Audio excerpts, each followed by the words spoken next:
बिस्मिल्लाहिर्रहमानिर्रहीम। अस्सलाम वालेकुम नाज़रीन किराम, मैं हूँ साजिद वान और आप देख रहे हैं मेरा फेसबुक और यूट्यूब चैनल। नाज़रीन किराम, फॉर्म 45, फॉर्म 47 और फॉर्म 45 का आपको बताऊंगा कि पाकिस्तान तहरीक इंसाफ इस वक्त 2/3 मेजोरिटी के साथ फॉर्म 45 के हिसाब से इक़्तिदार में आ चुकी है। PTI इस वक्त सादा अक्सरियत हासिल करने में 100% कामयाब हो चुकी है और मुस्लिम लीग नून जो स्पीच देने की तैयारी की जा रही है उसका मकसद क्या था, रात को किस तरह नवाज शरीफ साहब अपने जो हेड क्वार्टर जो उन्होंने बनाया हुआ था उससे निकले और वापस चले गए। ये जो खबरें चल रही थी कि नवाज शरीफ साहब का टिकट हो चुका है, वापस लंदन जाने की तैयारी हो चुकी है, किस तरह ये तमाम था सूरत, किस तरह पाकिस्तान की आवाम और पाकिस्तानी आवाम के हकूक पे डाका डाला गया।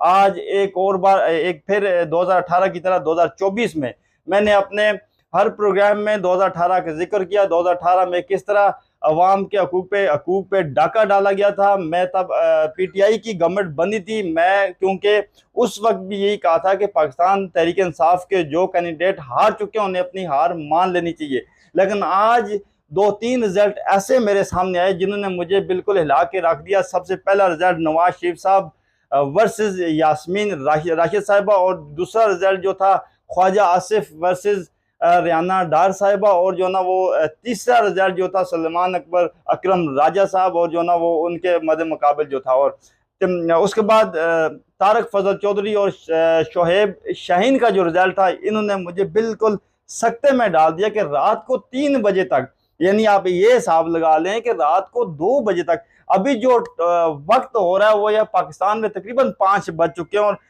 इस वक्त जो ना वो पाकिस्तानी टाइम के मुताबिक जो रिजल्ट आए उसके मुताबिक पंजाब असम्बली की बात करें तो 113 हलकों में पाकिस्तान तहरीक इंसाफ के हमायत याफ्ता कैंडिडेट आगे और 112 पे नून लीग।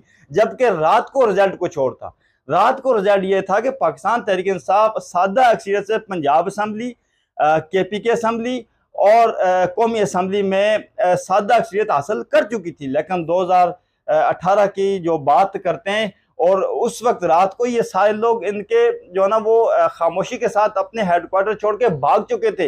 लेकिन सुबह होती है, अचानक मुतहरक होते हैं। अच्छा, रात को एक बड़ी अहम मुलाकात हुई, रात को एक बहुत ज़बरदस्त मुलाकात हुई जिसमें कुछ लोग और पाकिस्तान, उसमें जो पाकिस्तान मुस्लिम लीग नून की नुमाइंदगी भी थी, पाकिस्तान पीपल्स पार्टी की नुमाइंदगी भी थी। कहा ये गया कि अगर आप लोग हुकूमत नहीं बनाते, यानी मिल के हुकूमत नहीं बनाते, तो फिर पाकिस्तान तहरीक इंसाफ हुकूमत बनाएगी और फिर आप जो ना भुगते रहना। लेकिन फिर क्या हुआ, अचानक से रिजल्ट चेंज होना शुरू हुए और निज़ामुद्दीन बिल्कुल जो ना वो मुतहरक हुआ। उसने पाकिस्तान तहरीक इंसाफ के जो जीते हुए कैंडिडेट जो 50-50 हज़ार की लीड से आगे जा रहे थे, उनको एक बार फिर जो है ना वो उस 50 हज़ार जो कैंडिडेट जीत रहा था उसे 50 हज़ार की लीड से हरा दिया गया। इस वक्त सिचुएशन ये है कि 113 हलकों में पाकिस्तान तहरीक इंसाफ के हमायत याफ्ता कैंडिडेट आगे है, पाकिस्तान मुस्लिम लीग नून 112 पे। अभी जो पीपल्स पार्टी के जो इसमें 8, ये पंजाब असम्बली की बात कर रहा हूँ, कौमी असम्बली की बात करें, जो 75 सीटों के साथ पाकिस्तान तहरीक इंसाफ इस वक्त आ गया है। ये वो रिजल्ट हैं जो इलेक्शन कमिश्नर ने जारी किए हैं, और जो रिजल्ट फॉर्म 45 पे आए वो रिजल्ट कुछ और बता रहे हैं। अच्छा, फॉर्म 45 के मतलब मैं आपको बता देता हूँ कि फॉर्म 45 का क्या, बेसिकली फॉर्म 45 होता क्या। देखें, एक हलके में, यानी एक हलके में अगर 300 पोलिंग स्टेशन है, एक पोलिंग स्टेशन में फॉर्म 45 क्या होता है कि एक पोलिंग स्टेशन में जो एजेंट होता है, जो इलेक्शन कमिश्नर जो कैंडिडेट का एजेंट होता है, उसे फॉर्म 45 दिया जाता है। यानी होता ही है कि जितने लोग वोट पड़ते हैं, फॉर एग्जांपल आपको एक पोलिंग स्टेशन में 500 वोट पड़ा, उसमें अगर 300 PTI को पड़ा, 100 मुस्लिम लीग नून को पड़ गया और 100 पीपल्स पार्टी को पड़ गया, उस तमाम रिजल्ट का एक फॉर्म 45 जारी किया जाता है जो स्टैंप के साथ हर एजेंट को दिया जाता है। वो फॉर्म 45 एक कैंडिडेट के पास भी जाता है, वो फिर RO के पास जाता है। RO क्या करता है कि तमाम उस हलके में जितने पोलिंग स्टेशन है, फॉर एग्जांपल 300 पोलिंग स्टेशन है, वो 300 पोलिंग स्टेशन के फॉर्म 45 को कंपाइल करके वो जो रिजल्ट अनाउंस किया जाता है वो होता है फॉर्म 47।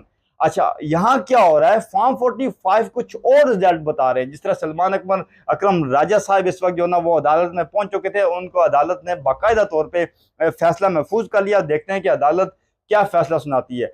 फार्म 45 के मतलब शोएब शाहीन वो 50,000 की लीड से जीत चुके। रात को रेहाना डार साहिबा जीत चुकी और यास्मीन राशिदा साहिबा जो है ना वो जीत चुकी, लेकिन फॉर्म 47 अभी तक जो है ना वो नहीं दिया गया, और जिसको दिया गया वो रिजल्ट चेंज करके दिया गया।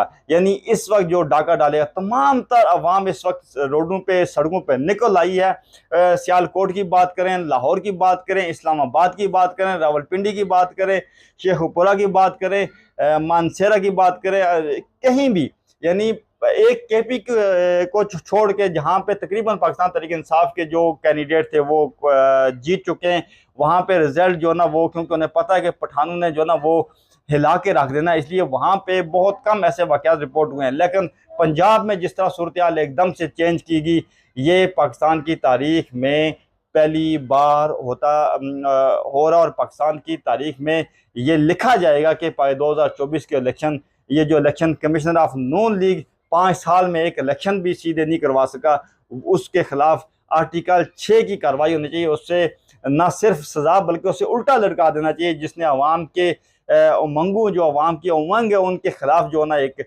आगे जाके इकदाम उठाया। इस इलेक्शन कमिश्नर ने जो तबाही फेरी है पाकिस्तानी अवाम का पैसा तबाह किया, पाकिस्तानी अवाम के हक पे जो डाका डाला, ये इस इलेक्शन कमिश्नर से निकालना चाहिए और मुस्लिम लीग नून से निकालना चाहिए। इंशाल्लाह और भी बहुत सारी खबरें अभी इंशाल्लाह अगले व्लॉग में मैं पूरे सबूत के साथ आपके साथ सामने चीज़ें रखूँगा। तब तक मुझे दीजिए इजाज़त। अल्लाह हाफ़िज़।